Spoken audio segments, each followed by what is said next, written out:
Hi everyone, welcome to Gateball Referee Info Centre. Today we're going to be talking about one of the most powerful moves in Gateball, being the push out. There are lots of different types of push outs that you can do. We're going to be describing probably almost all of them in this video today. Before we get started today, don't forget to like and subscribe to the channel so you can get more Gateball content in English, and let's get stuck in. So today we're going to be talking about push outs. Push outs involves you hitting your opponent's ball out while attempting to keep your own ball in the field by a variety of different ways. Now this is very different to a push out with an opposition ball or two opposition balls. So say I've got the 2 ball here, you can see that's the 2 there, and this is the 6.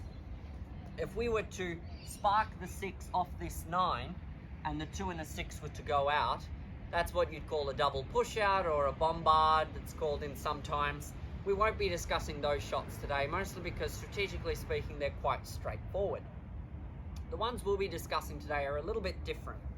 The ones we're discussing today are more like this one. Ball number 5 touches ball number 9.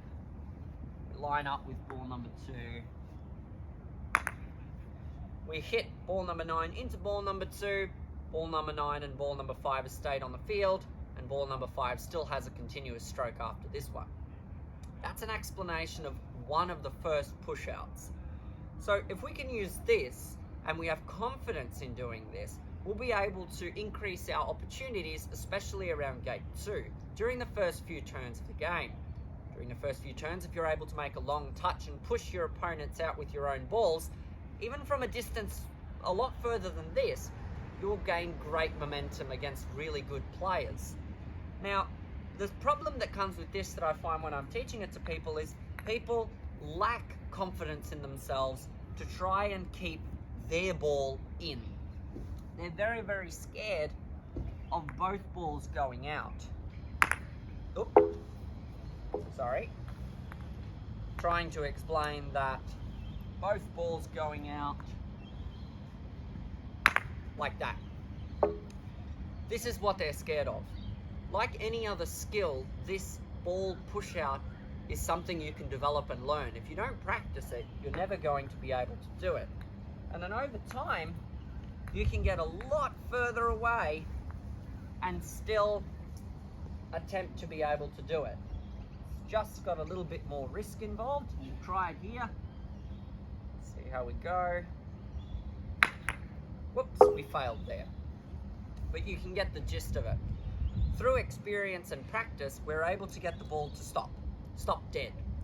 The key with this one is, and I won't describe how to do it only because it's just a normal spark, is lining it up. When we're lining them up, we want to make sure that the balls are perfectly in a line when we're doing the spark. So when we're doing the spark, we come back, holding the balls in our hand after we've made the touch. We can walk up to it, stalking it, place the stick down, then you're able to set the spark before placing the touched other ball down, adjusting it in line with the stick head, and then we can strike our ball, knowing with great confidence that the ball is going to travel on a relatively straight tangent. You can see that, and you can't see where the 2 ball's gone, but it's almost gone off the back end of the field, that the 5 ball has stayed, probably within a stick head's distance of where it is. And that's key, getting this ball to stop as soon as possible. Ideally we wanted it to stop here, but here's probably good enough. Right, so we're going to move on to the next one, which is probably what I'd name the push-out slide. Rightio, so we're going to describe the push-out slide now. The push-out slide is a little bit of a weird one, but it works. I'm going to do it on small scale here, but do know that you can do this on much larger areas of the field. The way that we do this one is ball number 2, which is this ball here, is playing next. So ball 2 has been called to stroke, and we are going to attempt to hit ball 5. Now unfortunately ball 5 is really close to the inner field line, so our chances of touching it are pretty slim to none and it staying in, especially on a fast field. So what we're going to do is we're going to slide off the side of 5 and leave our ball somewhere near 6, knowing that although I'm touching ball number 5, ball number 5 is going to become an out ball, so therefore I won't get a spark from this. But there are situations in which this is really, really convenient. Rightio, so what we're going to do is we're going to use the normal slide aiming lines to come off the side of 5 and land somewhere near 6. As you can see, I slid off the 5, making 5 an out ball. And we are now very close to number 6, which is only 2 away in the white section from the playing order, and it can then use ball number 2, hopefully to get near gate number 3. That is the push-out slide, or the slide push-out. Rightio, so the very last type of push-out we're going to use is a little bit of a weird one, but I think one that I've probably never seen someone do in Australia before. And that's probably due to the lawns being very flat and you being able to hit things very easily.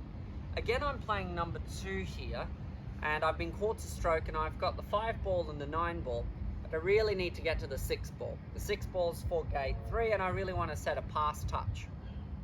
Now, how can I get there considering the 6 ball is so close to the line, and even if I do my very best to slide off the side, you know, I can hit 5 and then do my best and I can slide off it, or maybe I can do a little jump touch or something like that.